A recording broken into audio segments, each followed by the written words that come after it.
Hi. Hold on, do you have the same message? It looks like the broadcast was deleted on Facebook. To stream to Facebook, create a new broadcast, or just move to the destination of the broadcast and re-add it? We're live right now. Welcome to Let's Chat Live with Bree and Chris Rappel. And it looks like we're having technical issues with our Facebook page, but you can still watch us on YouTube, and we appreciate you. Sorry about that, everyone. Looks like, as Bree said, it looks like if you were watching this in our Facebook Let's Chat community, it might not be working, but we'll try to get that figured out. But, well, at least Chris Ball could be here. This is our first Let's Chat Live without Chris Ball, and we're already messing it up. So, Ball, thank you for all you do. We are so excited to chat with the one, the only River from the Planet River Pod. And let's just not bring him on and see how long we can do this. So, should I begin? Okay, River, how are you today? I'm doing very well. How are y'all? Oh, look, we already have some nice comments. That's one of my biggest fans right there. Hey, Gwen. She's so wonderful. I almost called you Gwenda. I apologize. That's a good Spider-Verse. Yeah, I know, right? I was like, that's such a Spider-Verse thing. Yes, this is what happens when Beatsy Ball doesn't host. Like, we don't even know what we're doing. Sorry. Yeah. This is before we will get serious, I promise, River. But this is such a reference that I'm wondering that you might get. Since I know I've become a huge fan of your podcast, and we have a lot of love of the same stuff in the '90s. But do you recall? I believe it was a TRL. I want to say where it was Oasis was playing, and one of the brothers from Oasis didn't play, and he sat in the audience and heckled. I think it was Noel Gallagher. Oh yeah. This is how I knew River and I would get along, because that's what Chris Ball is doing to us right now. I'm still actually living in the 90s right now. So I try not to let anything that's modern affect me. Yeah. Oh my gosh. We're just, let's see. So excellent. So River, we're so happy to talk with you. I've become such a big fan of your podcast. And now I know Bree said that you two have known each other for a long time. That's like 50, 60 years, something like that. Like 83 years. 83 years, yeah, something like that. Yeah. I've never been good at math. I'll blame your brother. Okay. Yeah. Because we like to cross-promote at the people who we're trying to take airtime from on YouTube. Yeah, they have a YouTube show every Thursday night at 9 Eastern Standard Time. Blame Your Brother is awesome, and we love them. We're here to promote them. They Sorry. Fun fact: when Bree was on their 24-hour live stream, I watched it as like a good friend, and I was like, and Bree we already teamed up as business partners and producing partners at that point, and but when the long story short, when we all first started, the idea was everyone was going to be more behind the camera and stuff, and I remember watching her on the live stream be like, holy shit, we got some talent in our hand. She pops. Oh, she's got too much personality. You can't hide her behind a camera. Yeah, so we're so happy. So River, can you please how about you take control, since me and Bree just gave all the Oh my god. You've obviously not met me. You've not met me before if you want me in control. No, I just tease it. Tell us about your podcast. First, shout out to your logo art, which is fantastic. You said I believe you said James from the Blame Your Brother podcast made it? David from Blame Your Brother. David, my apologies. Yeah. He started playing around with Photoshop, and so I sent him a message, and I was like, I'm trying. At first, my podcast was called Just Another 90s Podcast, because that's where my main focus on pop culture is. Actually, my love of pop culture and history goes everywhere from 1959 to 1999. But I grew up, I spent most of my time in the 90s, so that's kind of where I love. But, so I messaged him, and I was like, I want a very 90s logo for that. And so he sent me back almost instantly this great, like, it looked like it belonged on a Trapper Keeper type logo. But then I started doing, like, the first couple episodes of my show with Hocus Pocus and then Blade. And after 2 episodes, I was like, I'm kind of pushing myself into a corner here with just looking at 90s stuff. Now, most of my episodes have still been within that wheelhouse, but I wanted to have the option of doing more. So I was like, David, I love this design you made me, but oh no, I'm rebranding. Can we do this exact same thing, but with the new name? And I didn't give him any notes or anything. I was just like, this is, the name of it. I still love the 90s design. And he shot me back the new design real quick. And I was like, this is perfect right here. I've even gotten compliments about it from people who haven't listened to my show. They're fans of the logo.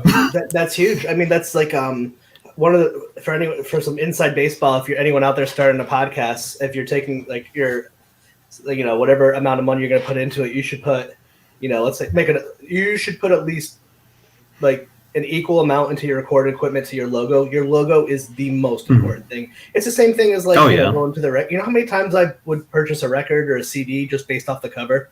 Like, Oh, for sure. Yeah. it's the same thing. I mean, the reason I found your podcast, I saw your podcast, my first thought was Saved by the Bell, Trapper Keepers, and Cosmic Brownies. And I was like, I want to listen to this. And then I saw you did Serial, and then I think first one I listened to was Serial Mom. I was like, nobody remembers this movie. Hey, I'm a huge John Waters fan, and I love dark comedy too. So yeah, I will definitely be doing more John Waters in the future because, to kind of, I don't know if you have like questions, specific questions set up, but to kind of tell you the. Smart. Are you sure you're not running this thing? Okay, so a little background on me is that by the way. The Planet River podcast isn't my first foray into the podcasting and the talking into the void of the internet. I've done YouTube shows before. I've done podcasts before. None that have been greatly successful, except for one YouTube show where my idea was actually stolen and used locally here. So while I was mad, I was also like, hey, that was my idea. I'm not getting any credit for it. But on that show, which was, I live in Savannah, Georgia, and I was noticing that a lot of people who are doing things around here, unless they were like in the in-group, weren't getting recognized. So I started a show called Around Savannah, where I would interview people who are putting on plays, people who are doing music, all sorts of things. I even did an episode about the year 2020. This was back like in 2012 though, so we were all still, excited. Yeah. So that was a lot of fun. So I'm more used to being on the interviewer side. So I do apologize if I step on any toes here. Fun step. It's okay. I don't think you could step on our toes if you tried. No, you're one of us now. It's challenge accepted. Yeah. I mean, I just that's a great concept as well. I've never been to Savannah. Did I say it correctly? Savannah. Yeah. I've heard wonderful. I've had some friends who've gone to Is it SVA? Is that the art school down there? SCAD, SCAD. Yes. Yeah. I've had some friends. I've had friends and family who like lived there and spend time down there. And it sounds beautiful. Yeah, it's not speaking for everybody who lives here, but it's a great place to visit. The weather is something. I am happy though. Not to get political, but I am happy that the city is blue and the state has turned blue. So that is the shining. Yeah, the shining ball of hope for us. Yeah, and that's actually the truth everywhere. Like the idea that it's a red and blue state is kind of like a myth. It's more rural urban. Like it doesn't. Yeah. I went to college in Vermont, and it was this was when Obama was running, and the town I went to school in had more McCain signs. Like it was an extremely conservative town. It was the first time I met a member of the Klan in Vermont. Oh wow! So like, you've got me beat there. No. Stereotypes. At least knowingly, I haven't knowingly met anybody. Yeah. I almost said something really bad, and I stopped myself because I'm lying. Oh my gosh! Wow. Yeah, and like a couple years ago, we were driving down to South Carolina for Christmas, and we took our time, and we almost stopped in Savannah. Well, we drove through Savannah, and I was like, "Do you know where River lives?" And we almost stopped, but the kids are the kid at the time. Which me and my wife were just talking about that the other night, actually, when we were watching you on your other YouTube show. Oh, talking shit with Brian Ness, isn't it great? Yeah. God. I mean, I love that this I type love of it. this type of medium exists that we can use like this. We were on know. Tuesday, Ball and I, C-Ball, we were doing an interview with our good buddy, the Vern from Cinema Recall, and he basically, and he had, he called it, he said it perfectly. It's like, you guys are like my neighbors. I'm like, yeah, because like, we never met, but like we talked relative, like I talked to the Vern more than I talked to my actual neighbors. Oh, for sure, yeah. Yeah. I know, like, our downstairs neighbors have been gone for like 2 weeks, and we have no clue. I mean, their car's still here. They've still got stuff on their porch out there. No clue where they are, but I can tell where you are. Oh no! Yeah. I like that's such a good way to put it, man. That's like the lines of friendship have blurred for me, where my internet friends are like identical to my real life friends, especially with pandemic. Oh yeah. Stuff. It's kind of sometimes better. Like it's amazing. Like I follow this one girl on Instagram for like years, and I just like her photos. She likes mine, whatever. I had a kid, and she was like, "Hey, what's your registry?" And I was like, "Here it is." I was like, "Oh, she's just gonna give me like past fives or something." She bought us a camera to watch the kid, and I was like, "You spent that money? I love you." Like online friends, like are. I don't want to say they're better than normal friends, but they kind of are a special star in our lives. Well, I mean, River, I'm not sure if you know the story or not, but Sabrina and I had met from Twitter because we would tweet about pizza back in 2014, 2015, I would say. Nice. And then I remember when my daughter was born, another internet friend sent her a thermometer that we still use every single day, especially now, and the cutest little flash dress onesie. And then, and then I know you came on as a guest, and we just remained internet friends through like periods, like phases of, we'd probably talk here and there or not. And then I know when your daughter was born, we kind of really reconnected as well. My wife and you had unfortunately, a similar experience that kind of connected us. And then fast forward, now we have a joint business. We're business partners, and we have a bank account together, and we've still never met. Right. But I talk to you more than my own friends and family. Yeah. Well, not to keep making Bree's head too big here, but we should. There have been. We should continue. I don't want the headphones to bust off there. Yeah. Ball, Glenda, please. Anyone listening? Please give some. Let's give Bree a really big head. Right. Yeah. So anytime I've he wants an adult onesie. Okay. A Care Bear shaped one. A Care Bear themed onesie. You get to pick which Care Bear. No, anytime a lot of these ventures that I've taken through to create online content, I will build myself up, try to help promote it myself, do all these things. But then of course I get burnt out, and I end up basically taking the entire internet, throwing it out the window, deleting accounts, deleting videos, But every time I've come back, when I start adding people back, I'm like, hey, where's Bree? Where's Bree? Let's add her back, and then I can start going through all the other friends.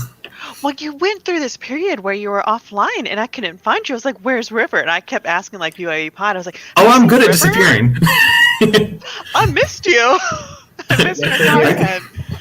And finally, we reconnected because you finally got back on Twitter. I was like, well, there you are, River. Where were you? Are you still alive? Like, do I have to drive to Georgia? Right. You guys? So. No, I do have a good friend in real life, actually, who the only person I know in real life that listens to my show. Everybody else who listens is an online person. But he's basically the person who kind of convinced me to come back online, even though he's not on social media himself and he doesn't do podcasting or anything. Because he was like, right. He was the one who also helped encourage me to change not necessarily the name of my show, but to change the mission statement was the word he used. And he was like, well, who are you doing this for? And that's been a good point, because anytime I've done shows in the past, I've always been doing them for someone else. When I was doing Around Savannah, it was for the community, like community actors and things like that. When I was doing TiVo and the Beard, it was because my friend Timmy wanted to do a show where he could talk about Agents of S.H.I.E.L.D. and all that for however long he wanted. But I was always doing it for someone else, and that's why I looked at this one and I was like, well, who am I doing it for? And I was like, well, this is going to be my show. So it's like and all of a sudden it just hit me. I was like, well, this is Planet River. And that's why my slogan is, it's River's World, you're just listening. I love Yes, that's so nice. And you do it for yourself, and you're having fun, and I you know, am. we'll just get to enjoy it with you, and that's what it's about.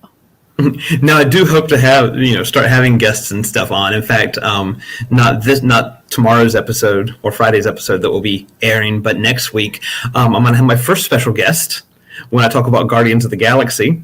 My wife has agreed to be on my show. Aww. Aww, and us too. We're always just tickled to be on your show at any time, day or night. Definitely. I'm going to have Let to me volunteer ourselves. The technology is definitely easier when the person's sitting right beside you, but yeah, I'm trying to make everything work here, because I'd like to have it where once a month it's me and somebody else, preferably somebody else, because what I'm doing with her is kind of like the guinea pig. Is, since this month has been about comic books, she's someone who was never into comic books, not into comic book movies for the most part. But when she saw Guardians of the Galaxy, that just like changed her world. Yeah. Especially Groot. She has a Groot army. Well, Vin Diesel is the man, so. See, she likes the character more than Vin Diesel, so at least as far as she tells me. I don't know now. Hold on. Well, I mean, now that we're so happy to have you part of our affiliate program too. So, like, anything we could do to help you, if you need help with tech, any like figuring out the tech or get guest booking. For sure. Listen, man, I actually did a really good interview last night with for our main for our podcast, Let's Chat with Chris Rebel, hosted by this guy, with Taylor Morden, who directed the documentary The Last Blockbuster that will come out in December. But that would be a good guest for you if you're looking for people who like the 90s. Okay, definitely, yeah. Talk out, Mike. I know he's looking to get the word out, and he's. Because believe it or not, I do try to find these like subjects and things that are outside the 90s, but then I just keep like circling right back around. Best. Yeah, they were. Like, play 90s music, Alexa. I'm sure she doesn't turn on, but yeah, I grew up in the 90s too. Well, because even like for this week, I was talking about The Tick, and I found myself really talking about the animated series. I had to stop myself because I was like, well, I want to talk about the live action stuff too, because I enjoyed that. But I'm sitting here focusing on what I grew up watching. Did you happen to watch the Amazon Tick? I did. I enjoyed both seasons immensely. That was my favorite. I had the good pleasure of we got to interview Griffin, who played Arthur. Oh, nice. And we got to dive really deep into The Tick because I love the animated, I love the original, and he's also just one of the nicest people I've ever gotten to talk to on a podcast. Oh, I bet. Really special. And but like, and I work in behavioral health as well, and his portrayal of Arthur, that first episode where you actually think he might have schizophrenia, and then he played his character so well. The physicality of Arthur. I remember like how he would like slowly like change his physical movements as because the character was clearly going through trauma and post-traumatic stress throughout the series. But by the end of it, his posture, I mean, that show is incredible. Oh, yeah, it was completely underrated. Yeah, did you happen to see it, Bree? Was it a limited series? I heard about it, but I haven't. Well, it got canceled because of viewership. Yeah. When it was first airing, I was writing reviews for the website Geeks Worldwide, and it was one of those sites where normally it was like, okay, here's a list of options for you to write about, pick one and move along. But when The Tick came out, I told my editor, I was like, I'm writing an article about The Tick. Feel free to publish it or not, but I am writing. This needs to be talked about. Talked about. Oh my gosh, I grew up with that stuff. The Tick is. Ninja Turtles. So good. I like the offbeat, superheroes. Yeah, same right? here. Like the sidekick superheroes. Right. Well, Guardians is that perfect example. Like I never heard of them. I didn't grow up with the comic books or anything, and I didn't get into that stuff until the Marvel movies. So I was like, oh, cool, Andy from Parks and Rec. I'll see this movie, and then I fell in love. And see, that's why I want to interview people like my wife for things like this, because I want to find people who are not familiar with the source material, but still enjoyed their experience. because it's one thing going into some of these movies and TV shows and things where you can kind of get all the Easter eggs and you can see what they're doing right, what they're doing wrong, and that can change your experience. Yeah. But I like to watch somebody enjoying something for the first time, like when Bree was watching Hocus Pocus. And I don't even know what was on my television at the time because I'm sitting there with my phone out, just refreshing Twitter every 5 seconds. It's like, what part's she at? What part's she at? Yeah, that was the first time I had ever seen. This year's first time. I'm like 33, I think. The first time I've ever seen Hocus Pocus. And you even did. I listened to your episode on Hocus Pocus too, which was really neat because it covered things that I didn't really think about. Like it is supposed to be for kids, but like I was scared. Right. And like I like how you dove into details that people didn't really pick up on. Like I didn't pick up on a lot of things either. So. And some of it's just me BSing my way through and putting my own ideas out there. So you did a good job. One thing I've thank been kind of realizing about like podcasters that we've gotten to have within our affiliate program and within our orbit and the people we love to talk to, it seems like we're all the similar personality type are the people who bought DVDs to watch it for the director's commentary. Right. And I'm like, yep, that's podcast fandom in a nutshell. Like, Editions. I remember when The Simpsons first started to come out on DVD, they were the first DVD where the people who made this, it's like the people, I'm a sucker for where the people who make the art love it as much as the fans themselves. And The Simpsons DVDs, like they put so many hours into their commentary that like, it's the reason I would buy physical media. It's like, and like, I'm the same way. I can't just watch something. I have to go, like, I have to, if I like you, I have to go listen to a podcast about it. I have to read about it. I need what they call the second screen experience. So I love what you do with your show as well. And it's fun too, because some of it's stuff like I kind of half remember or I kind of half know. And it's so fun to just go down these deep dives. And I'm having that experience actually right now with The Mandalorian. Like my wife is a Star Wars uber nerd. And I didn't actually get into Star Wars until The Force Awakens. And I like the movies. They're fine, but I don't watch them by myself. Mandalorian's like the first time I'm like, oh, I'm a Star Wars fan, so I can watch it with her, see it. This is cool, and then have her explain to me like, well, then Bo-Katan showed up, and this is what this means, and this. Yeah. That. Oh. Yeah. There are so many times I get geeky little goosebumps watching The Mandalorian because I'm like, I know who that is, I know where they're going with this, but still they can do their own sort of thing. The geeky hole that another special guest there. I have one. I had to show you my friend. I sadly don't have the child. I do have this. It's flipped around. Do you want a picture for this for the website? That far? Sure. Wait, I don't have oh mine. my God. Hold it up. We'll hold up our toys for our photo. Wait. Oh man. We just. And then of course you can see the Star Trek painting that my wife did back there and the TARDIS that she made. Yeah. All right, you guys. God, that is gorgeous. 2. Oh, you have a Baby Yoda? Does anyone know how to screenshot? You can tell how old I am. I don't know how to use computers. Oh, okay. Oh, I got it. Oh, River, can we just make this like a monthly? Not even do it live, and we'll just all talk about Baby Yoda. Oh, yeah. Just have a Mandalorian recap here. Yeah, I've been listening to a podcast called Bounty Buddies. It's a Mandalorian recap with one of our podcast friends, Pat Edwards, is one of the hosts on it on Geekly Inc. And it's been really helpful for me because I have to watch The Mandalorian, then I have to talk to my wife, then I have to watch it with her, and then I have to go on YouTube and watch like all the like recap nerd Easter egg videos, and then I have to go listen to the podcast. Yeah. And it's been making my life so much more fun. I also enjoy it because it fills in that niche that Firefly left behind. Oh, man. Yeah. Man. Both with just the basics of it being a outer space western, but also the music in it is very similar. And the Mando ship is very Firefly-like in its design. Yeah, Firefly. Oh, I love Firefly. I'm not a big. I don't have a ton of sci-fi knowledge. But that Firefly is one that I really love. That Victoria we can't get too started on that show because that will take up the rest of our time.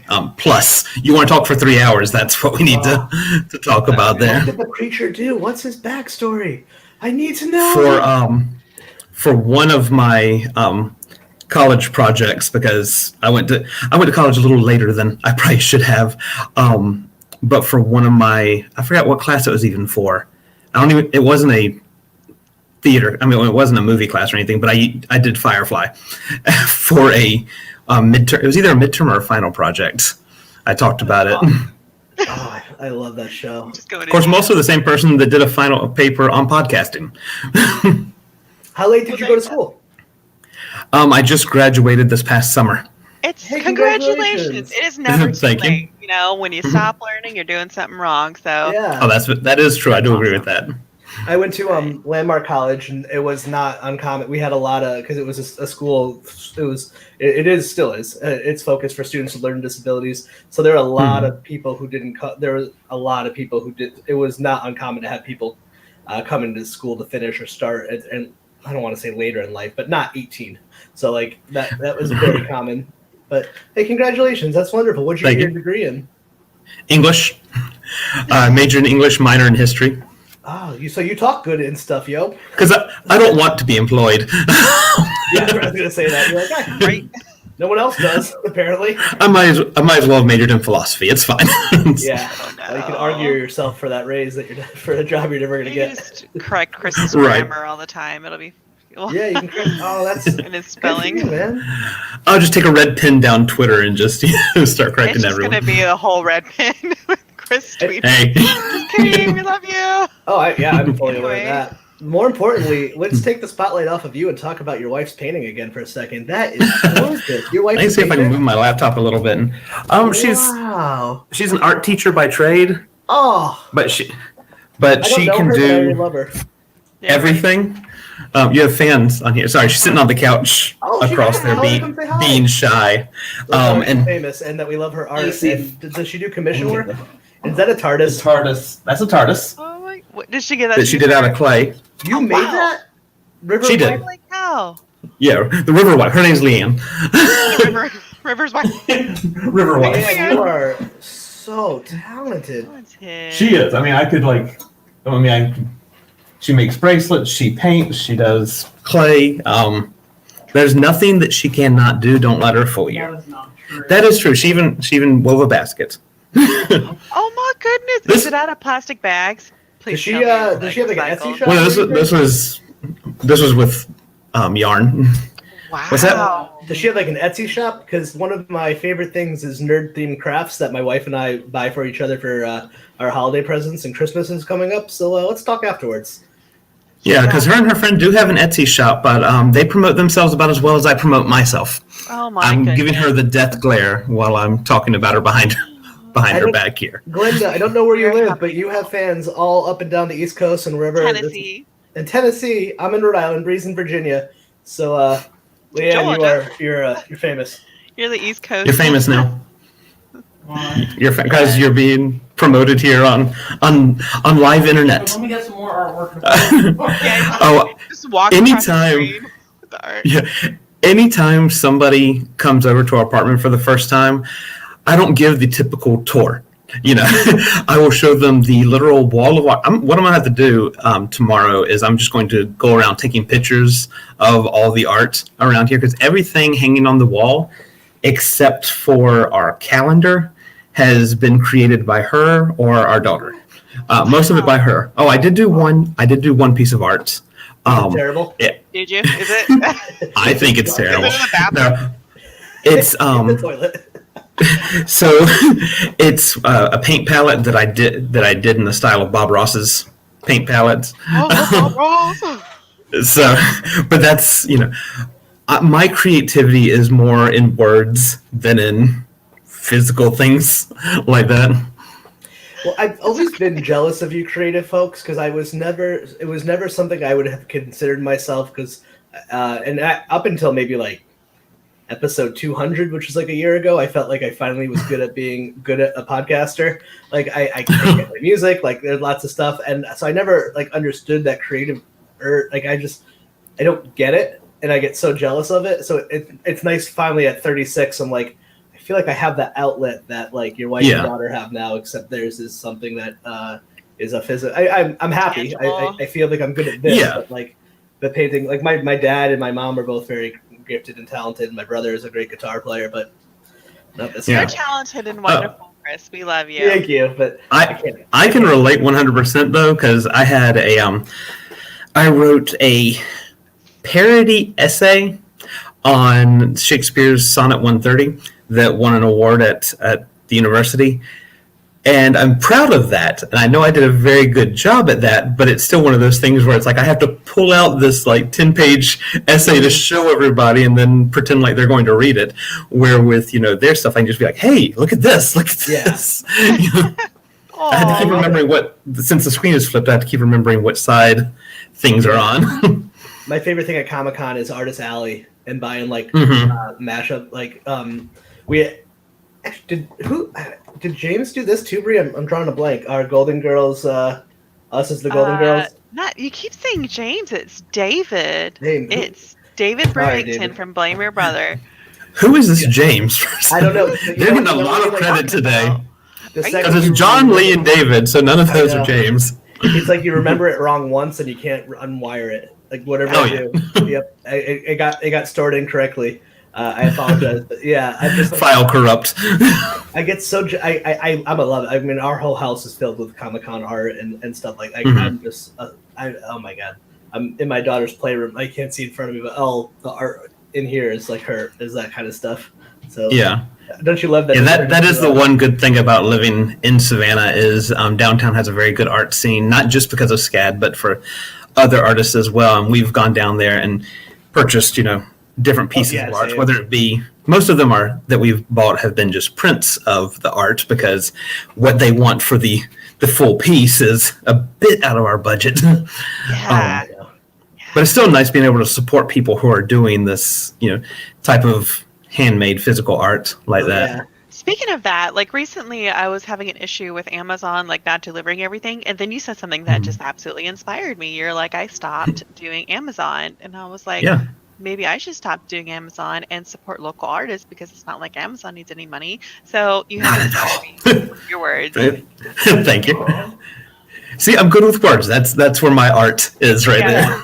Beautiful art. I mean, art is great, but there's a whole marketing is a whole other thing to describe the thing to get someone in the door. So it's a two-pronged approach.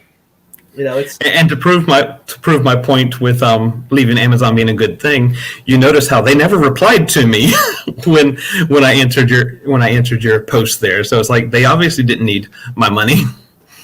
Yeah, or mine. Thanks for coming by. Are we on competing? She really is my biggest fan down there. She has listened to every episode I've posted, including the horrible Garfield commentary one. We love Linda. Wait, did you say Garfield? Favorite. Yeah, I did a whole Garfield. Garfield. Yeah, one of my, let's see what episode that was. I have my anchor page pulled up in another tab here. Are you familiar with Garfield without Garfield? Oh yeah. I was raised on Garfield, so anytime any of it comes up, it grabs my attention. The comics are my favorite. I would always go to the newspaper, and that would be the first one I would read. Yeah. But yeah, episode 5, my Halloween episode, I do my attempt to do a commentary while watching the Garfield Halloween special. It's not good. I would say it's not bad, but it's kind of bad. I realized very quickly why a lot of commentaries on DVDs and things like that are at least 2 or 3 people, because when you're just sitting there talking about something that one you didn't create yourself, but you're just talking to yourself. Yeah, there's a lot of silence in that. You're supposed to listen to that episode while watching the Garfield episode on YouTube, and it should sync up. But if you just listen to it by itself, it's not my best, which is why it has 7 listens to it. Let's make that 8. Right. What you do is you just hit play and you mute it.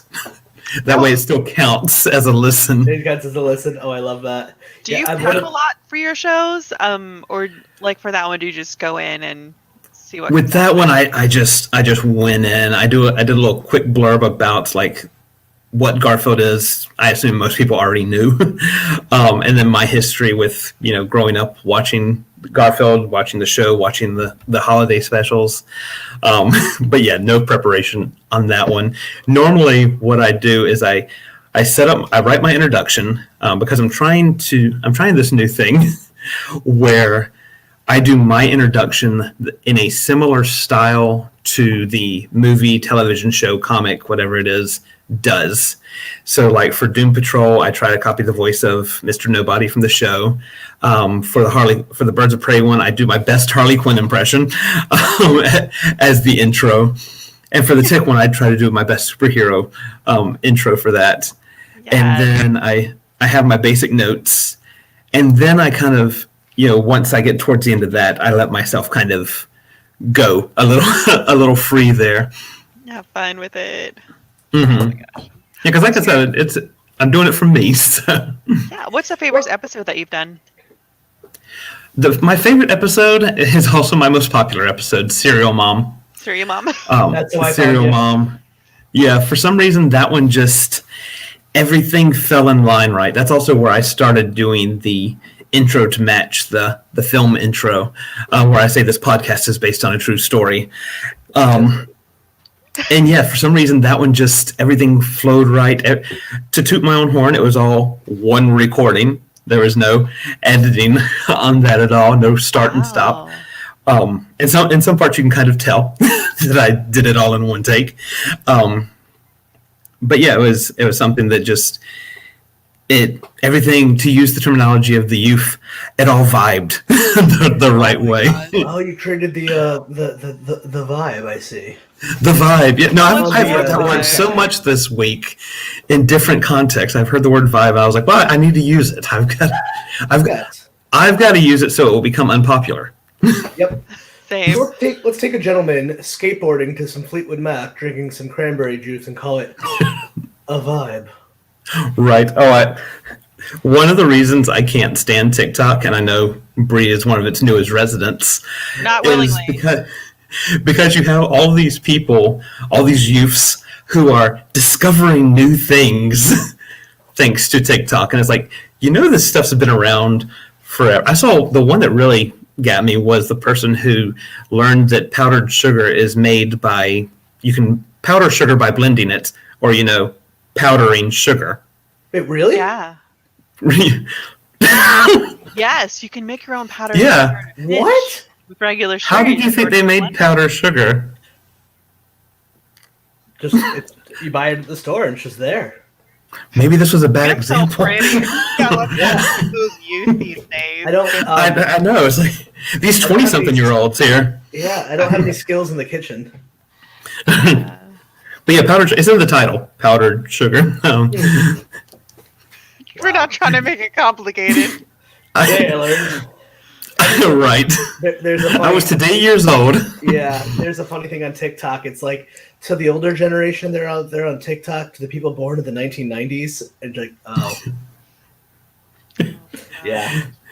I was born right smack in 1980, so I feel that my adolescence and the adolescence of pop culture went through at the same time in the 90s. My favorite was watching the kids react to the Something in the Air Tonight. Oh yeah, that one was funny.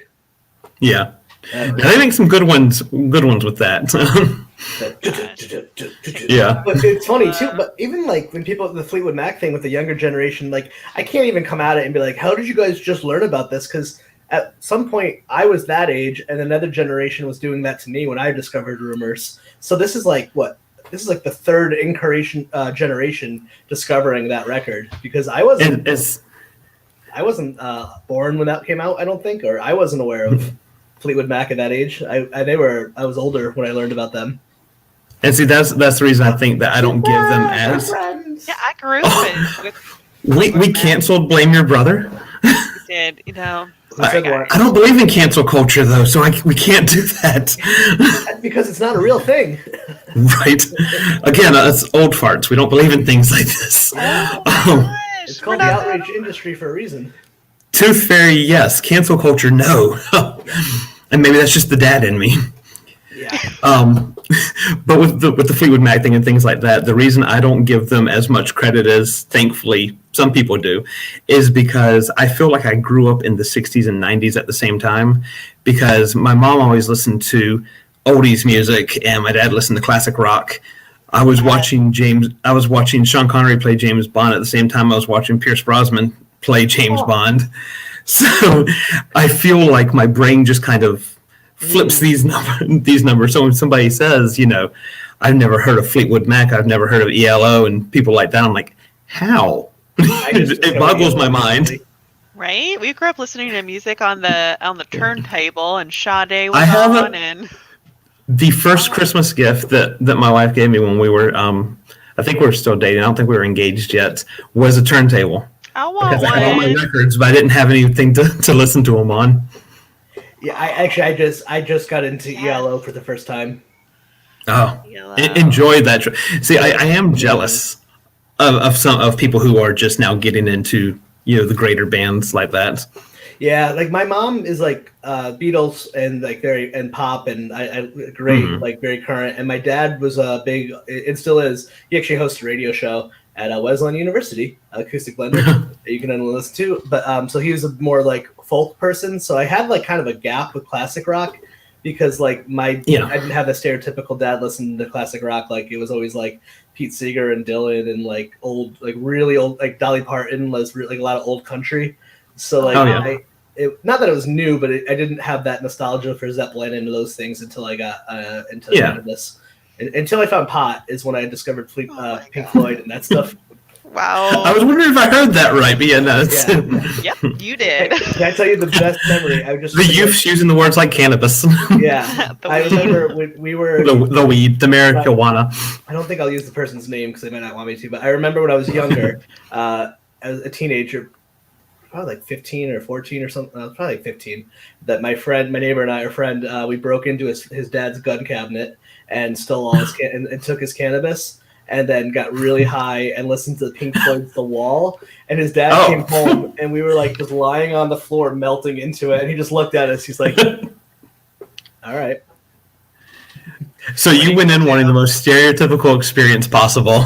Right there. It's like, if we're going to do this, we got to do it right. You got to steal from your dad's gun cabinet that should have been locked. Now that I'm an adult, I'm like, that's the worst part of that whole story, by the way, anyone listening. It wasn't the pot. It's the fact that you didn't store your gun correctly. Thankfully, we just wanted pot not to hurt anyone. But, yeah. God, people. If we're on those stories, I was watching Purple Rain my first time. That is the best concert. Prince is the best concert I've ever seen in my entire life. Yeah. I had a friend who lived down the road. I was a that was a huge Prince fan. I am now. Yeah. One of my best friends in the whole world, Ryan Lermit, who I love dearly. We had this thing. We're huge music fans, but we would when we had disposable income in our 20s, we would go see an artist. We were like, before parenthood, Before parenthood, it was like we would go see an artist that we didn't even like, just because like we were like, well, they're a legend. We have to go. Billy Joel's coming around, like we have to go just because it's Billy Joel. Like why not? Yeah. So he convinced me to see Prince, and I was like, fine, whatever. Blew me out of the water. It is the best guitar. He's the best guitar player to walk planet Earth ever. Oh yeah. This was in high school, and my friend Toby, she introduced me to Prince music, because before that I had heard the name, but besides the Batman soundtrack, I wasn't familiar. Right, the Batman soundtrack. Oh my god. And with that, I was like, okay, so a great song, but who is this Prince person? And then she popped in Purple Rain, and we imbibed a little, and it turns out I enjoy Prince music. Still not, one of my top ones, but sure. Not bad. And he's like, he did a lot of like movie soundtracks, like uncredited, or like I want to say he did the Goof Troop soundtrack. Him or Michael Jackson. It's one or the other. I think it's Prince. Okay. I love Goof not Goof Troop. I'm sorry, the Goofy movie. Did you ever see the Goofy movie? Yes. Yeah. It's on Powerline. I think. I'm pretty sure that was Prince or Michael Jackson, but I think it's Prince. It's like one of those like things you're like, oh my god, seriously? Are you Googling it, Bree? I should. He's like a musician. Oh wait, people can fact check me? Oh fuck. This is not a political debate. We can fact check you right now. Out there. I thought this was the news where you just say whatever you want and no one calls you on it. Yeah, no, it was Prince playing Goofy and Michael Jackson playing his son, playing Max. Yeah. Pauly Shore was still in it for some reason. And Pauly Shore was cool. Yeah. If we're not fact checking. Yeah. Phil Perry? Well, I take it all back, folks. Good night. Apparently, I don't know what I'm talking about. Yeah, Prince is a.k.a. Phil Perry. You never know. Yeah. When Michael Jackson did The Simpsons and when Dustin Hoffman did The Simpsons, both of them were credited under different names. River, get the fuck out of my head. I was just about to say that. Yeah. Best friends, man. Best friends. It's official. And the lore is that Michael Jackson actually never provided the voice for that episode. He hired someone to do it for him, his sound-alike. Well, there's definitely enough credit to Michael Jackson that Disney Plus says we're not airing that episode. We're not going to stream it. Dude, I'm sorry, I didn't mean to get rid of that comment. Oh, she has the 45 record of Purple Rain. Oh, good. Nice. If you ever find it, can you take a picture and send it to us? Ball will lose his shit if he sees that. He's a big vinyl guy. He does. It's a comprehension control pod. Yeah, you know what's great? He's so different than me and most people I know, where he actually actively still seeks out new music, where most people like just stay in the same 10 years. I love talking to him. I'm like, what? He knows literally everything about every decade of music. I'm like, how do you know that? Yeah, he's like, oh yeah, this and this, and it's like, what? What's that? Tell me about it. So. Me, I'm the person that gets excited when, like, I see, Cat Stevens has a new album out. The new greatest hits. Basically, yeah. Yeah. Oh my god. One thing I did want to make sure we brought up today was my favorite. Oh yeah, we were doing we were talking about podcasting and stuff here, weren't we? Is that what we're doing? I know that we're both big Darkwing Duck fans. Are you excited for the reboot? Oh, very excited, especially after that 45-minute preview episode. Oh, of course, it's purple. Yeah, I got to interview Tad Stones, who created Darkwing Duck a couple years ago, and nice. Another one of those pro tip, anyone out there, start a podcast because it is an excuse to talk to people you look up to and I will have to send y'all the video because the stuff I did for TiVo and the Beard is still up in the internet world. We posted all our shows on YouTube, even though they were all audio for the most part. But there was one time where we got to go to the local Comic-Con in Jekyll Island where we got to interview some people, and it was just like that. It was like, these are people who would never talk to you on a normal, just normal day, but all of a sudden you say, I have a show. They don't know that we had, I think, like 5 subscribers. It's like, we have a show. Can we interview you? Yes. Yeah, I meet all kinds of people. We get to meet you guys and all these other cool podcasts. Like, we have a show. Can you come on it and tell us about your podcast, but not really talk about your podcast because we just want to talk to you because you're awesome? Yeah. Taylor and I were talking about that last night too, that thing. It's like there's something about our personalities where I don't want just to meet a celebrity and get a photo and leave and get a moment. It's like I have this weird thing. It's kind of want to be your friend, and I also want to talk to you about the thing I love. And there's not a normal way to do that, and that's what podcasting is great because I was I loved Darkwing Duck as a kid. It was something that held up as an adulthood that I always loved, and I really wanted. But But I got to sit down with Tad Stones and talk for an hour about Darkwing Duck. What a dream! Oh yeah, yeah. It's oh my god. Or even when Griffin with the tick. It's just oh my god. You did the thing that I love and for years. Even though I'm It is very difficult to because I was just pulling up the video here. We interviewed someone from Attack of the Clones. We interviewed Butch Patrick. We interviewed Butch Patrick, who of course played Eddie Munster on the Munsters. Oh my gosh! And David Naughton. I always mess up the pronunciation of his last name, from American Werewolf in London. Oh. But it was one of those things where, especially with Butch Patrick, where I'm sitting there and I'm like, be cool, man. Be cool. Don't just look down and say, do you know who you are? I got to meet Three Dog Night, talk about old music again. I got to meet Three Dog Night one time when I was working in Florida. And it really was one of those moments where they're back there offering me some of the fried chicken from Craft Services. And I'm just like, you guys know who you are, right? sign these records for me, please. I know. Oh my And then, god. but it just turns out that everyone's just a huge dork, and no one in their actual life gives two shits. And I think that's what keeps Right. it normal, because I think when people around you do care is when you turn into like Gene Simmons or like Michael Jackson. Oh or, yeah. yeah. Like anyone's like, I love Kevin Smith, but like, you know, his wife will just, it's just like, you know, you're just a dude at home. Like, I think that's healthy. Like with our podcast, I get a really big head, and Bree likes to, and Ball like to come in and just, you know, chop my legs out from under me whenever they get a chance. I do the opposite. I keep a very small head, and I have to come on shows like this to get my ego boosted up some there and go, okay, I got 8 episodes going. I got to get, you know, another episode now because there are at least 2 people listening. Yeah, man, it's wild. It's just such a wild thing, like podcasting. I like any creative endeavor. You just have to do it for a long time and suck at it, and then one day someone listens. And then you look back and be like, "Hey, I'm better than I thought I was." And that's why this time around I had to agree to do it for myself, because if I am just sitting there and trying to do it for other people, then I'm like, well, I'm not doing enough. You know, I'm not helping them succeed enough. If I'm just doing it for me, and people happen to listen, then great. But if I'm doing it for me and all I'm doing is because that's the original purpose of me starting the podcast this time around with the Just Another 90s Podcast title, was wanting to introduce people to things they may not have known about or they may have forgotten about from the 90s. But instead, for my first 2 episodes, as my friend Saran called me out on, I was just talking about what I enjoyed and why I enjoyed it. And so that's when he said, you know, maybe you need to rethink your mission statements.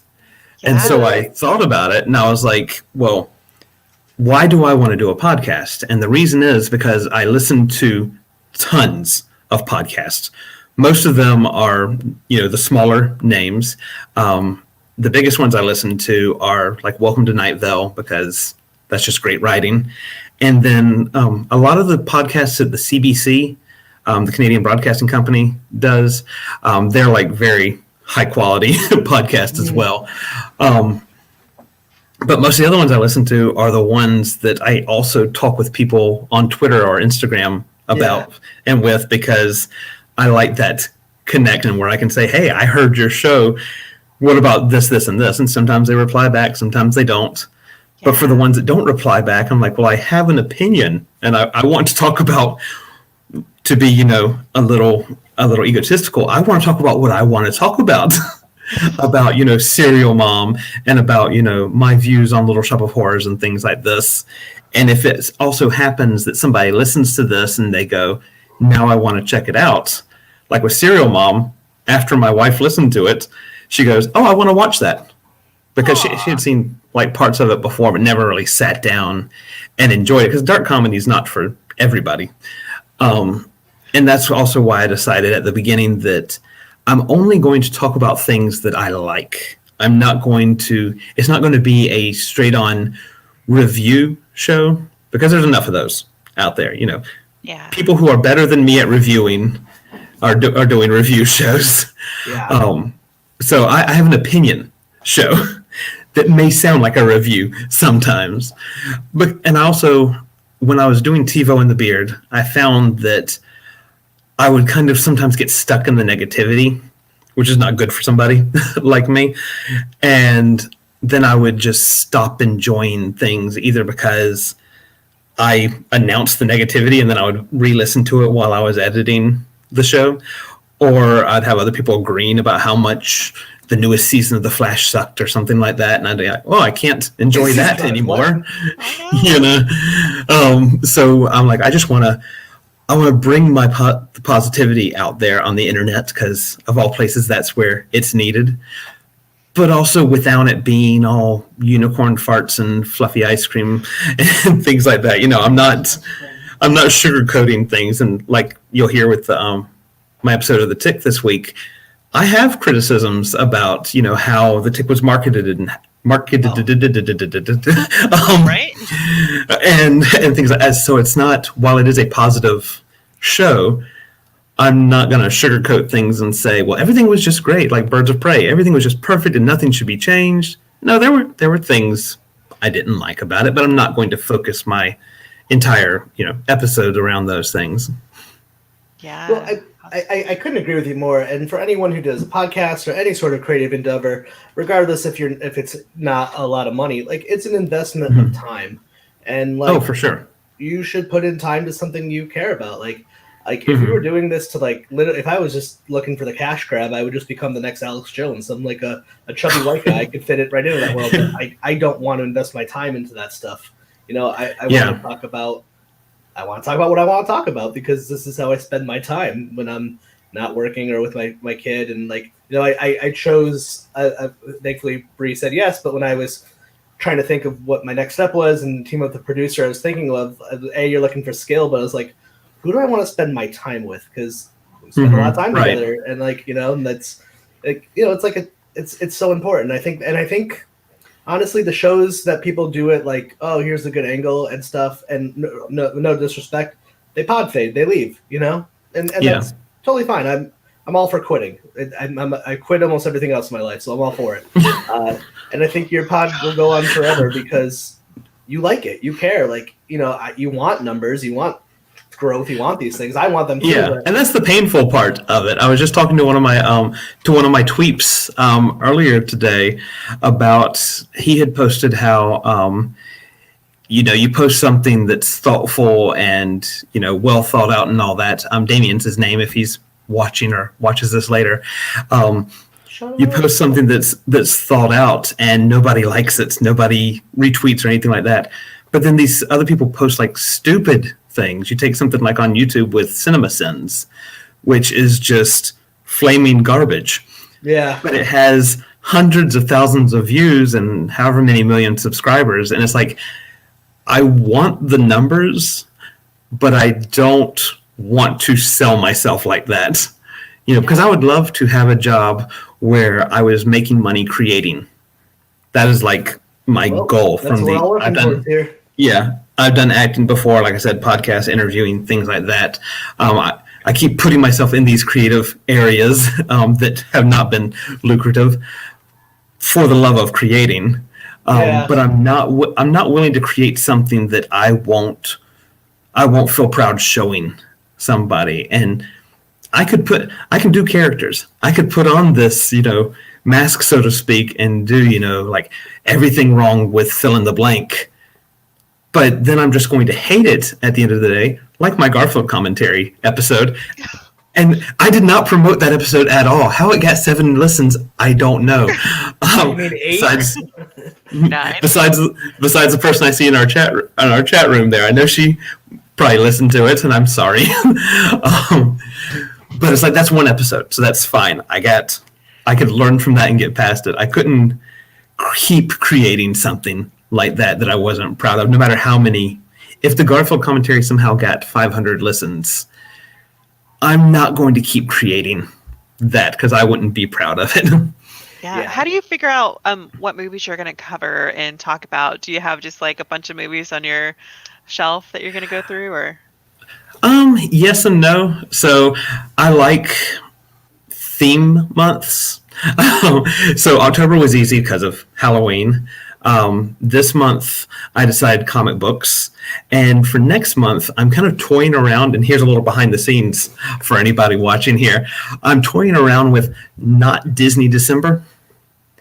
So look at movies like Quest for Camelot, Anastasia, things like that especially Quest for Camelot, because I rewatched that last night and I was like, I forgot how much I love the music in this movie.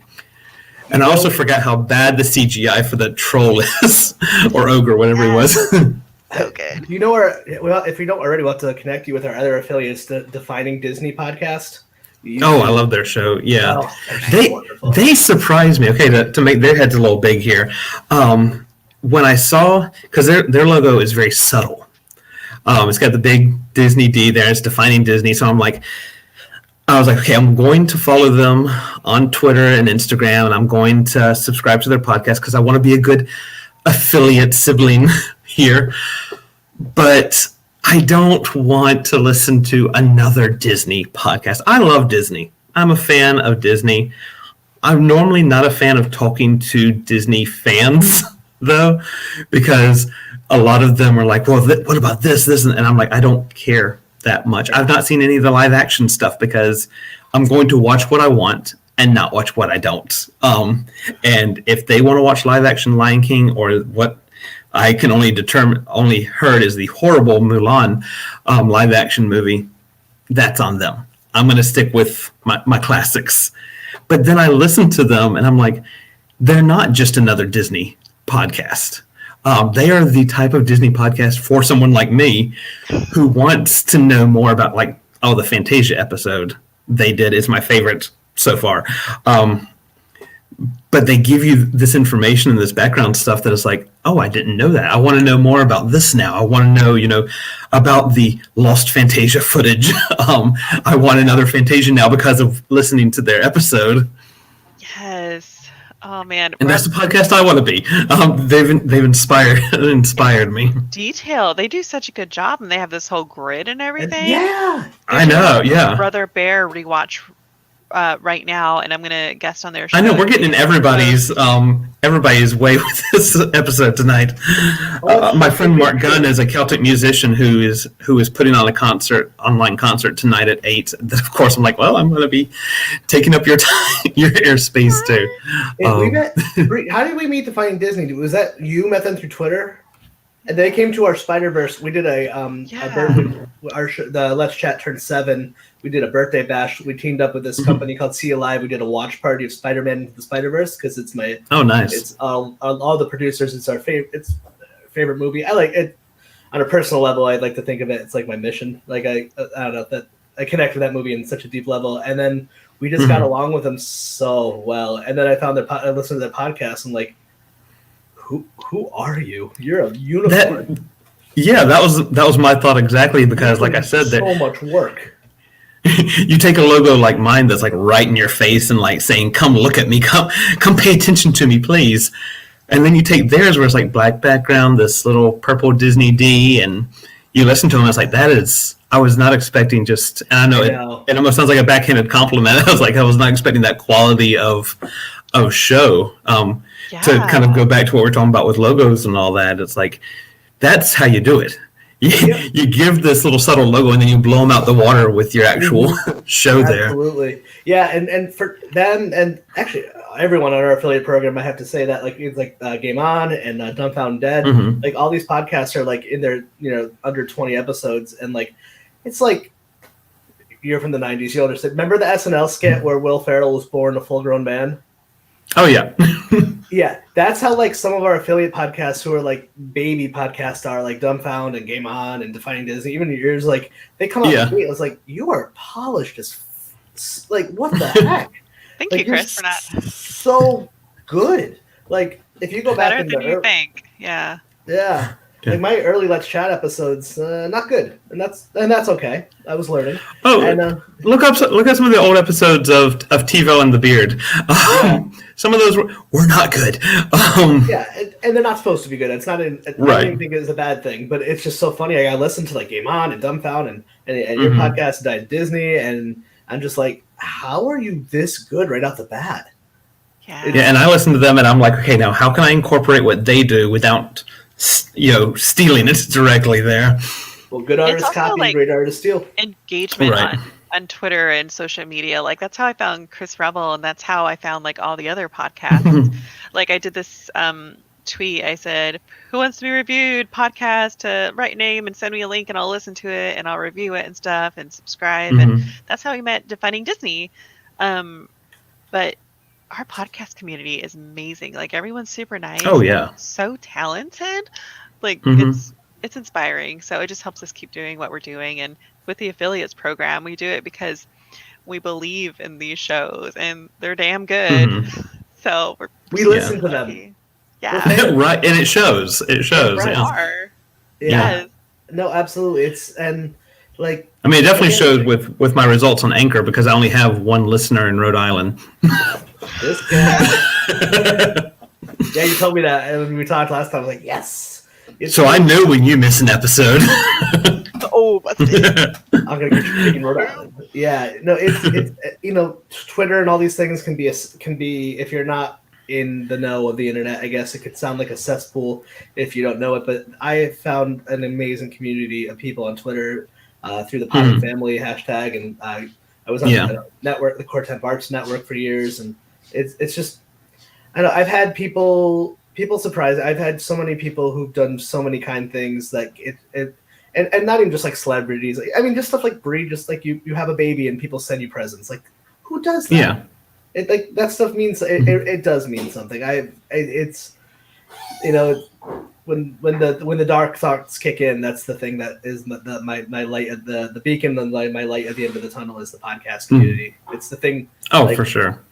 I tried to quit. Like I almost stopped the show after my daughter was born. My wife had a very traumatic birth, and then we almost lost her. Then I had PTSD, and I got super depressed. So I tried to quit, and it was people like the Vern and like people like that would just like those little tweets, like, oh, I don't know, it's stuff like that. It seems so little, but it's so much more than like money or fame or any of that shit. Oh, like, for sure, yeah. I was like, it's just about connecting with people, like with nice people. And it's that creative. It's that creative side too, because also if we're going this deep, as somebody who also suffers from depression, that connection that you get with it, because I'm more of an introvert. Like when we all started doing lockdown quarantine and all that, I was like, okay, nothing much is changing for me. Right. So I see the 3 people I normally see in real life, I won't be seeing them. But then all of a sudden you get this like Potter and Family and things like that connection on Twitter. And yeah, it gives you that sense of community, and it does give you that boost where you're like, I mean, because let me look at my, by the time I was doing Serial Mom, which was episode 3, I was already, because the Hocus Pocus episode and the Blade episode, which are now in their 20s, were like staying at 1 or 2 listens. And so I was like, well, I've got to branch out. I've got to, connect with you guys. I've got to connect with, Potter and Family and things like that. And yeah, that's what did it for me, because like you're saying, you get these, even if it's the simplest thing of somebody retweeting you, somebody shouting you out on their podcast, which I had with the Slake Wings podcast. That kind of thing, it means so much more than a paycheck when you're a creative person. Yeah. Because I know that even though, now my wife actually has fallen asleep on the couch over there, but when she heard that y'all were talking about her painting and stuff back there, I know that means a lot to her. More than, anybody could pay for that. Not that I would ever sell. That was either a birthday gift or a Father's Day gift. I don't remember which one. So nice. Aww. But yeah, it's that creative community that keeps you going there when you want to quit. And when I was doing TiVo and the Beard, besides the behind the scenes drama that was going on with me and Timmy, that we then cleared up after, if I would have had, an affiliate program like this, I think the show definitely would have lasted longer, and I would have had other people to talk to about the behind the scenes drama. So if anybody's watching this and has a podcast and is not affiliated with anybody, or they want to become extra affiliated, I'm going to throw my review in of, this is the group right here you want to join. Yeah, we'll pay you afterwards. Yeah, that means it's funny. I would always I did this show up until maybe Brie came out along. It was just me I did literally everything, like marketing, like every aspect was just me for years and years. But I never felt alone doing it, even though it was me recording a podcast in my room. I just felt like I had this secret little society on the internet that like were my friends, like with the network. So like even. I even though I did all the hard stuff, I would say, and I just never felt alone doing it. It never ever felt that way. I was like, are you kidding me, man? I don't know. I'm someone who has to have about 700 friends at any given time, or else I can't live. So it's been pretty wonderful. Oh yeah, and see, that's been my experience this time around. It's been night and day. To go back to TiVo and the Beard, I was doing everything except being Timmy. I was recording, I was editing, I was uploading, I was doing the social media stuff, promoting it. And that's when we made it. We made it to 100 episodes. Wow. So I know. So I am very proud of that fact. That's huge. But am I proud of 50, 60, 75% of those episodes?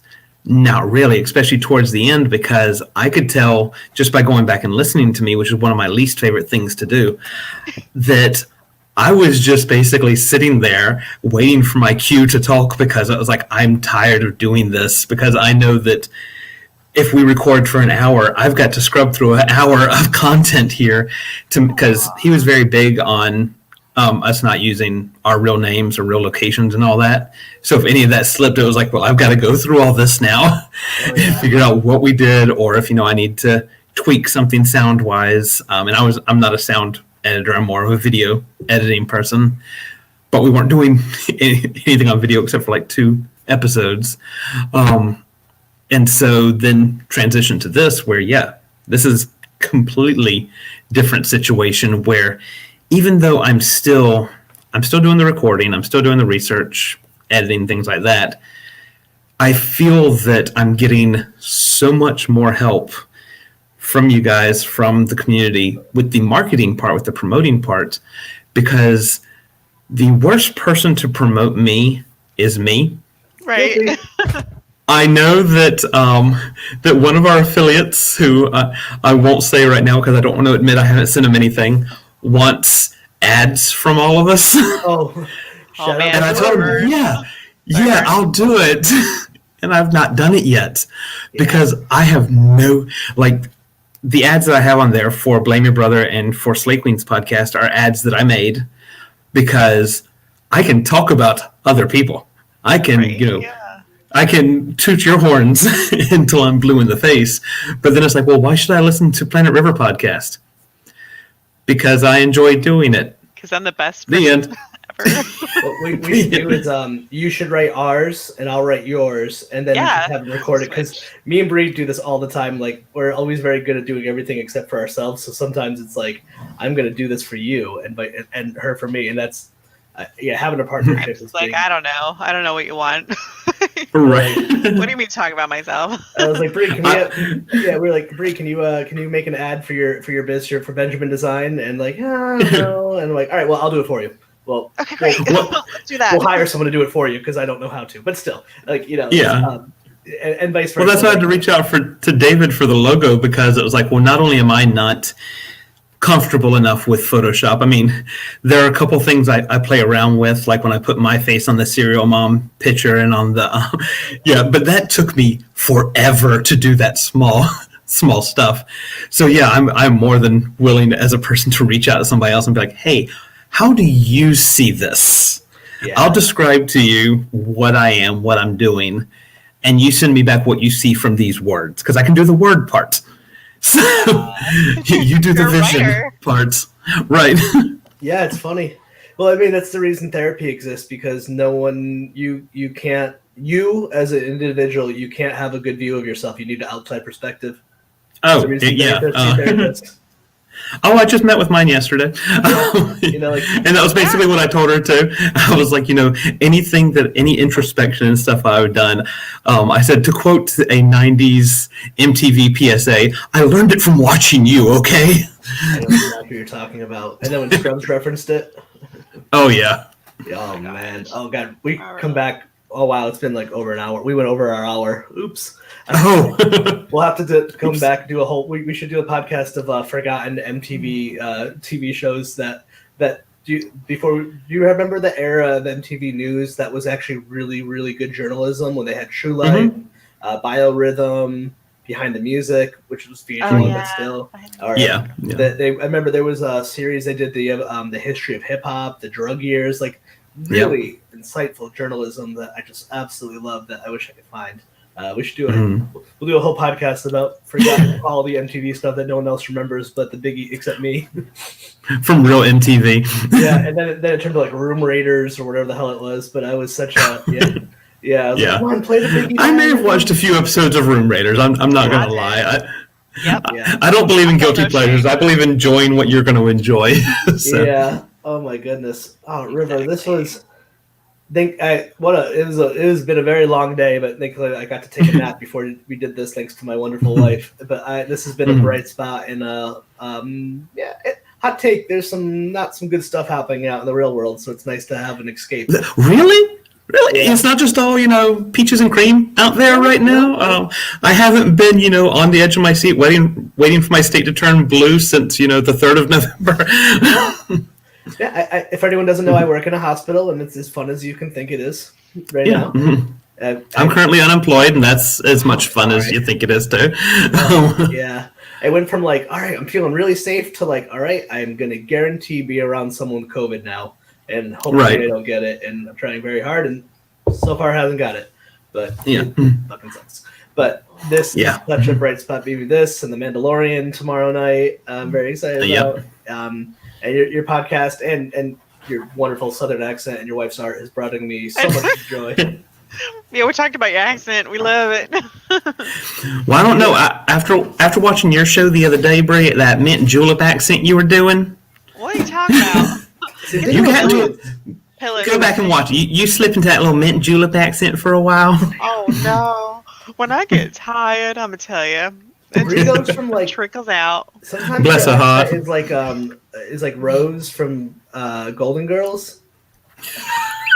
Is that the Southern one? But then sometimes Brie slips into New York.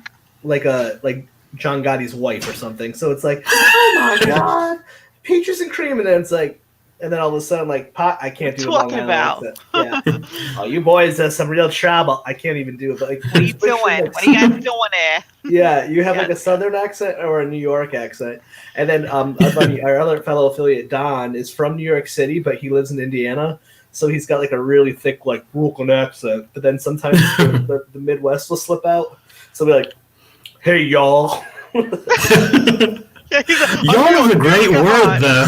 I Y'all love is a it. great Covers word. Everything. Mhm. We all have great accents. Us Oh. New Englanders have terrible voices. Anyway, I wouldn't agree with that. I wouldn't. Yeah, I'm a person who I've always loved doing voices, accents, things like that. That's why I even incorporated it into the show now. Yes. Excuse So- me. I have to perfect my Rhode Island accent, though. I actually don't even have one. And for anyone listening, I grew up in Connecticut, and people in Connecticut made fun of my accent in Connecticut, so I'm a bit of an anomaly. Well, I get made fun of for not having a Southern enough accent. Yeah.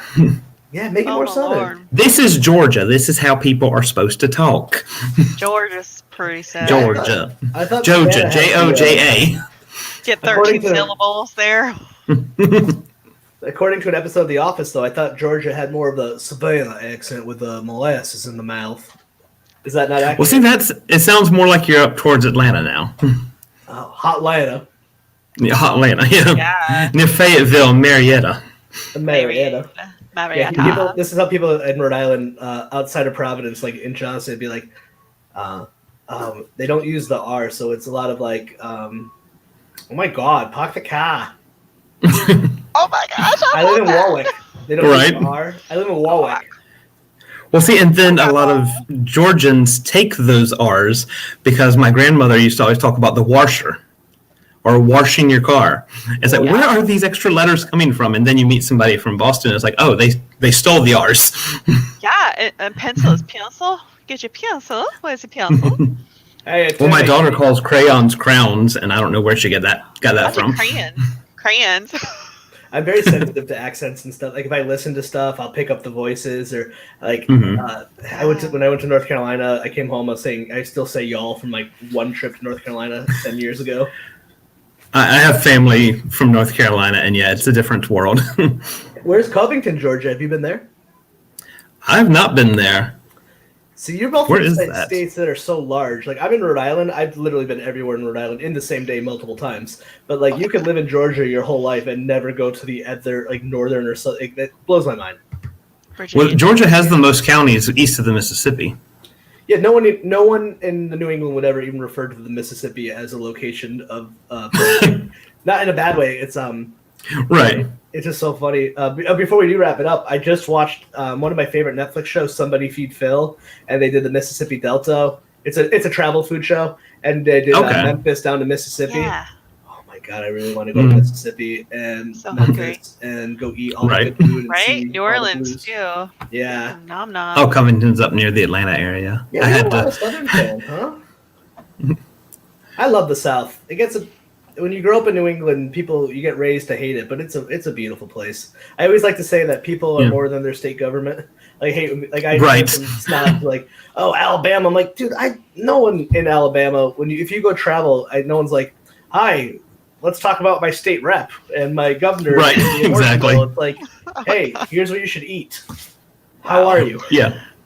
Yeah. Why don't you shout out? Do you have any shout outs you want to do, or how can we find you on social media? Oh, of course, Planet River Pod is what I've titled most things at. You can find me on Anchor, Spotify, Google Podcast, Apple Podcast, or whatever they call theirs now, and a few other ones. You can fill out the RSS feed and have it show up on your preferred podcast app. Twitter and Instagram, I'm Planet River Pod. I spend more time on Twitter than I do Instagram, though, because Instagram has pretty pictures for me to look at, but Twitter has people who will actually talk back to you. Yeah. I don't do Facebook, so if you ever find me on there, let me know. And I do have a Patreon page. I don't really promote it like I should because I'm not really sure how to promote it yet. So that's something I'm working on. I'm always looking for advice, but if you go to patreon.com/planetriverpod, you can find me there. I've had a YouTube page, but now I don't have a YouTube page because I get caught up in the whole numbers thing. So look for that in the future, though, because like I was saying earlier, one of the reasons that I chose Planet River is because I feel that's a title I can work a lot with, and I'd like to eventually do a Planet River Productions where I can have multiple outlets. Yeah. So that's how you find me, or you just come to Savannah, order me a sweet tea, and I'll be right there. No, I actually prefer sweet tea unless it's crunchy. I either prefer unsweet tea or half and half, to be honest. Waffle House when I come visit, please. Only if it's okay. So here's something I know, another tangent, a thing I did not know about until David brought it up online. I did not know Waffle House beer was a thing. Is that like in certain states, or? He mentioned Georgia. I've not looked it up yet because I'm kind of scared. But if I find it, I'm more than willing to send it. Do a Waffle House book. Yeah, my brother-in-law did a Waffle House book that is published by The Bitter Southerner, and he does it's Waffle House Vistas at mikeandcash.com. Oh, I've heard of that. Yeah, he went to all these Waffle Houses across like the East Coast and down south, and took pictures and talked about like the people in the community that go to the Waffle House. I'm sorry. I mean, better than Cracker Barrel, but Yeah, Cracker Barrel. We don't have Waffle House up here, so I didn't know it stopped. I thought Waffle House just kept going. I don't think it's they not go everywhere. past Virginia. Oh, Yeah, because I thought Huddle House stayed down here, but Waffle House expanded. Yeah. No, Huddle House. So for me, it's like this. Bringing up all the great franchises that are terrible for you. I've only been twice, and I loved it so much. Huddle House? I've only been 2 times my whole life, and it was wonderful. We have Denny's. You've not been drunk enough times. Denny's, I remember going there. Then, Denny's. We just got Chick-fil-A the last decade, and same with Sonic. Oh, I'm sorry about the Chick-fil-A thing. It's Sonic, so good. Drug stab. Yeah, What? Sonic was always great when I worked. I want to hear that story. I used to work overnight at Walmart, and Sonic's great for that kind of shift because you can get off at 7 o'clock in the morning and have a burger for breakfast. Oh my gosh, yeah, and that blue slushy. Mm-hmm. What? Damn it, River, let us The hang ocean out. water. I know, I'm just... Yeah. Y'all too cool. I'm just kidding. No, this has been so much fun. As always, we'll continue the chat on the internet. Bree, where can people find you online? Bripo, BRIP0E. That's Bripo. Or Instagram, Bripo, or Benjamin. I'm with you on that one, Chris. I'm with you, Chris, but I really love their milkshakes. You can get good milkshakes anywhere, though. Yeah. Just like you can get better chicken anywhere, and now you can get waffle fries at Publix. So I don't even need them for that anymore. Let's throw this out the first time. We don't have Publix. We don't have literally any of those things you just mentioned up here. Okay, I know people make fun of Rhode Island, but I'm starting to wonder if that's founded. Yeah, something about New England, we don't have a lot of the same chain restaurants like you would see. Like when I went down south or even go out west, like Carl's Jr.'s, Hardee's, obviously In-N-Out. Like we don't have. Yeah, we have Hardee's here. Any of that stuff up here. We have more local stuff, which is wonderful. But you have Dunkin', right?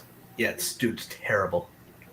How, It's a okay, maybe our Dunkin' is just good because we also have Krispy Kreme, and Dunkin's better than Krispy Kreme. No, Dunkin' Donuts is literally brown water. It is so gross, and people are obsessed with it. And I'm gonna get kicked out of New England for drinking it for even saying that. But I prefer really good like local coffee shop. No, it is. I mean, local is always better. Dunkin' Donuts is just the donuts suck, the food sucks, the coffee sucks. I hope they're not trying to sponsor us because you're garbage. You're the Dunkin'. You're garbage. Just don't listen to him. And, oh my gosh, he's done. Hey, bad publicity is still publicity. I worked at Starbucks for a long time, but Dunkin', it's so gross. Oh no, Starbucks is garbage coffee. Come on. Oh yeah, who cares? it's I have no pretty allegiance much- to anything. I just want everyone to know how much. Okay. I hate donuts. But yeah, maybe it's just because we have Krispy Kreme here, so that's what I'm comparing it to. Oh yeah, I miss Krispy Kreme. Anyway, you can find me online at Let's Chat Rebel on Facebook and on Twitter and Instagram. You can check out our website, let'schatpodcast.net, where you can find our podcast, Let's Chat with Chris Rebel, which I am the host of. All of our links to our affiliates, all of our really cool stuff. Find us on Facebook in our Let's Chat community. We have a TeePublic. You can buy some cool merch. And it looks like Bree's trying to go, so let's try to drag it out. So Robert. She's me. It's So like- Bree, tell us about the first time you wore something green, I'll since take it is such an a awesome couple color. with my husband right now. He's supposed to be playing his little game with his little friends on the little internet. I'm gonna go say hi to my Bye. wife and play Spider-Man. Thank you everyone for checking this out. This has been so much Bye. fun. It's been a great time. We'll find you on the Twitter. Thanks, River. Yeah, definitely. Bye. Bye.